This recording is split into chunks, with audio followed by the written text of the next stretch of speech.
बीती रात्रि कसडोल पुलिस ने ट्रक में पशुओं से भरी वाहन पर कार्रवाई की है। दरअसल गश्त के दौरान पुलिस को सूचना मिला कि ट्रक क्रमांक CG04NU 3206 का चालक अपने ट्रक में पशुओं को भरकर बिक्री करने परिवहन करते हुए कत्लखाना ले जाने के ट्रक के लिए बलौदा बाजार की ओर से कसडोल तरफ आ रहे हैं की सूचना पर कैरेट कार्रवाई हेतु राष्ट्रीय राजमार्ग 130B के शीतला माता मंदिर के पास कसडोल में घेराबंदी कर मौके पर ट्रक चालक अपने ट्रक को छोड़कर भाग गया।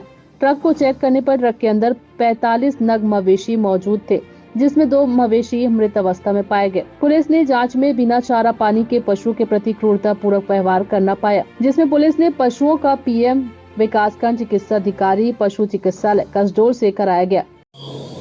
5/11/2023 को जरिए मुखबिर से सूचना मिला कि करीबन सुबह 5:30 बजे कि एक ट्रक मवेशी लेकर कसडोल की ओर आ रहे हैं, जिस पर से गश्त में लगे कर्मचारी अधिकारी को सूचित किया गया, जो मौके से रवाना होकर ट्रक की खोजबीन के लिए रवाना हुए थे। इसी दौरान शीतला मंदिर के पास में ट्रक को देखा गया और उसको घेराबंदी करने पर ड्राइवर उसे गाड़ी को छोड़कर कहीं भाग गए।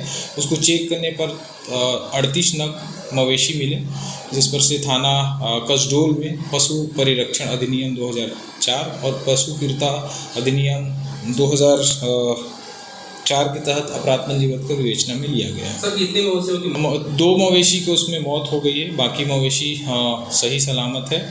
CMO साहब से टाई अप करके और पशु चिकित्सक से टाई अप करके उनके स्वास्थ्य के ऊपर जांच कर रहे हैं।